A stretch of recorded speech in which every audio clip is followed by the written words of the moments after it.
Hello, thank you for coming back to my kitchen. You are very, very welcome as always. Today I have been making cherry and lemon cake. It's a Madeira style cake with cherries in. Take a look at that. Lovely cherries. One of my favourites.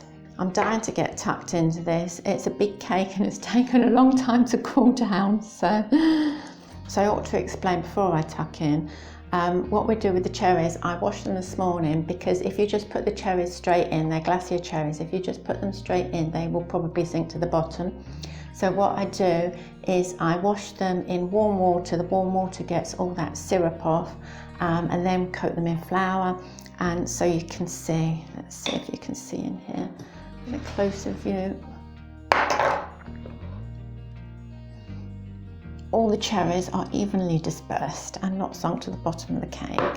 If you just put them in, they'll probably sink, so yes. Anyway, let's take a taste. Let's take a bite with some cherries in. Wonderful.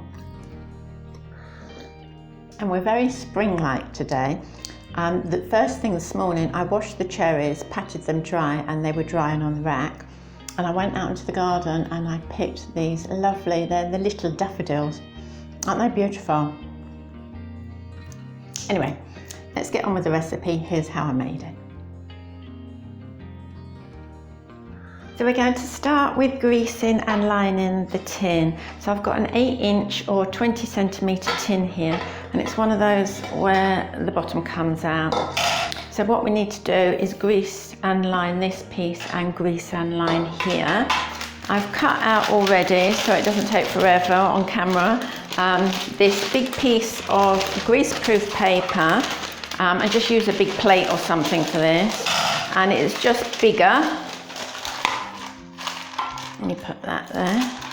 It's just slightly bigger than the base that comes out the bottom. And then this long strip is the strip to go inside here. So I'll bring you down so you can see what I'm doing. So I'm just going to place the base in the circle with about even round the edges and just mark every so often round the circle. And then all I'm going to do is cut every now and again up to those marks.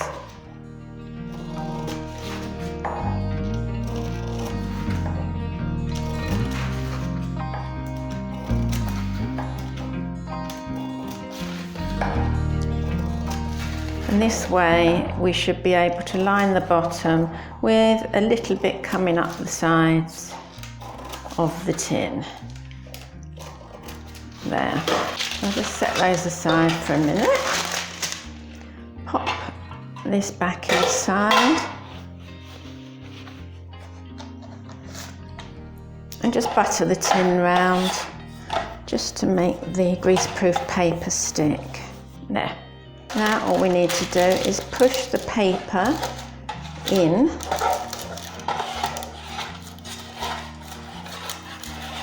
and it will just naturally come up the sides, stick to the sides. Just go over that little bit with butter, pushing it into the corners.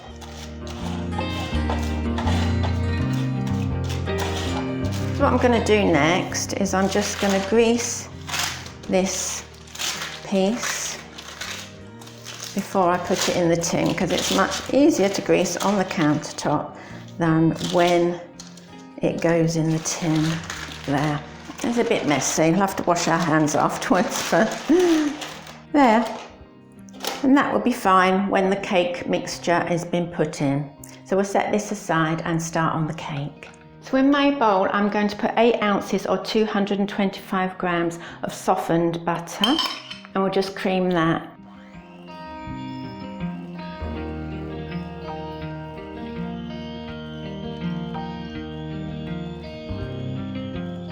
To this we're gradually going to add 8 ounces or 225 grams of caster sugar.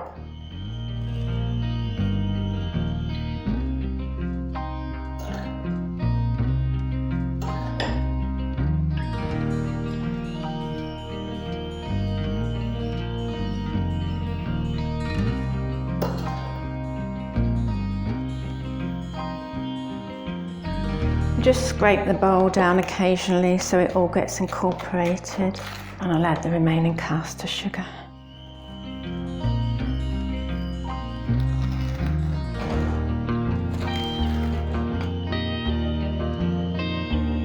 In my jug I have 4 eggs. I'll just give those a little whisk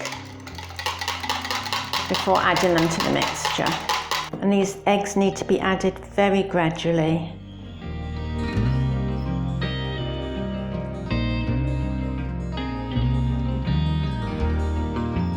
And again, scrape down the bowl so it's all incorporated.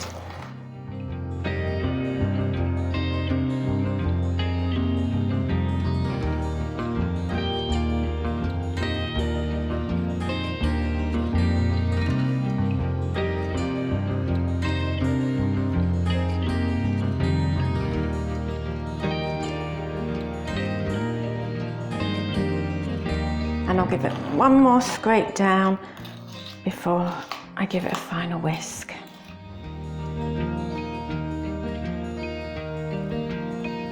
So next we're going to add the rind and the juice of 1 lemon. The rind is just the lemon part. We need to grate that finely on the finer grater side. And only the yellow part, not the white part, because the white part is bitter. This yellow part contains all the oils that will give the cake the flavour.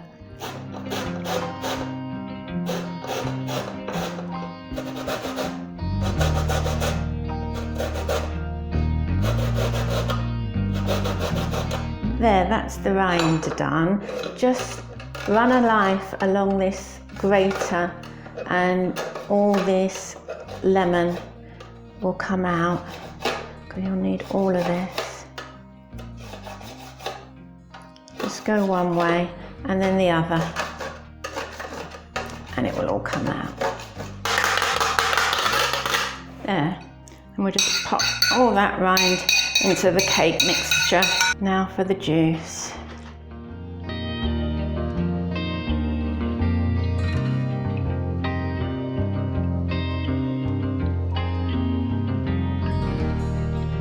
So just pour the lemon juice into the mixture and just mix it up.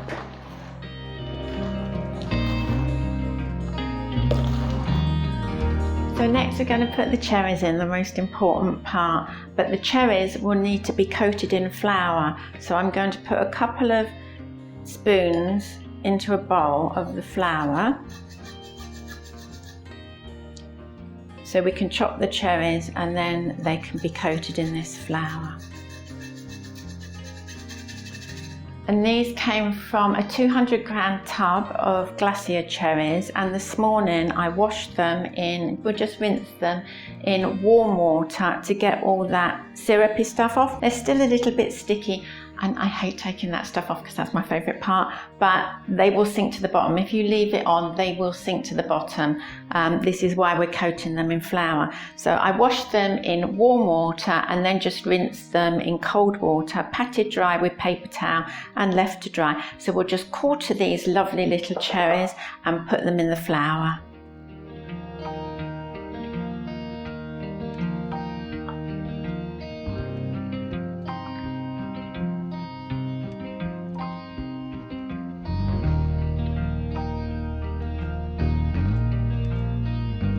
And I think I forgot to tell you to put the oven on before starting the cherries. So my oven is on 160 or 325 degrees Fahrenheit, and it's warming. It'll be warm. By the time we've got all these cherries coated and the flour mixed in, it'll be hot enough. Okay, I'll get back to cutting the cherries.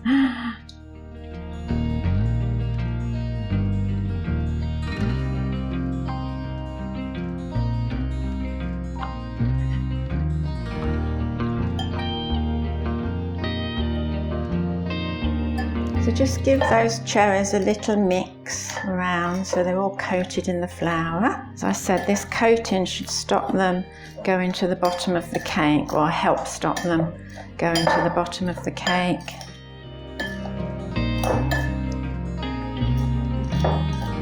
So next we just need to fold in the flour.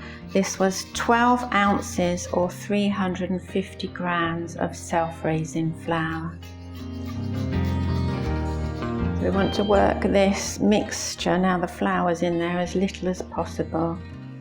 So it's just a case of turning it over and giving it a cut through and being gentle with it.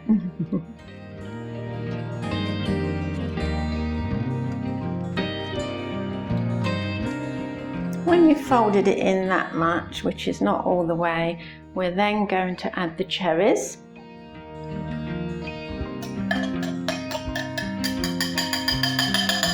And 3 tablespoons of milk.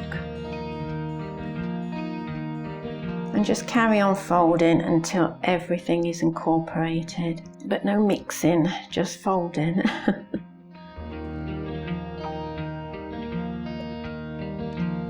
Oh, this is smelling very lemony.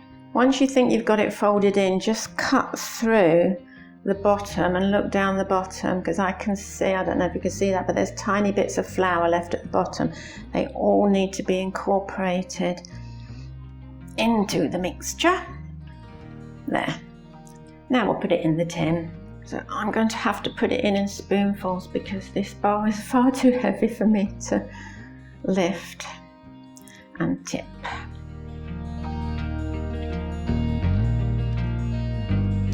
There, just smooth it out to the edges.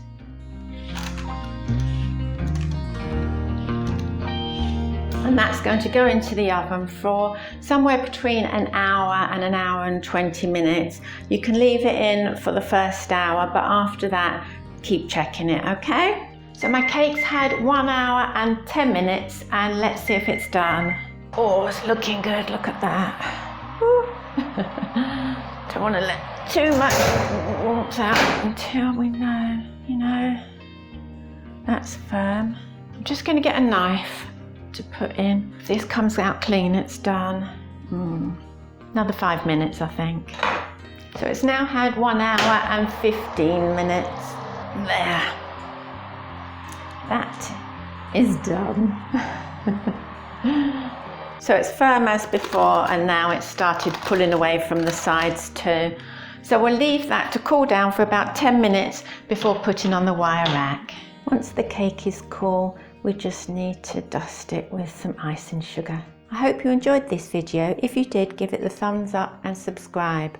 And if you do make the cake, let me know in the comments. I hope you like it as much as I do.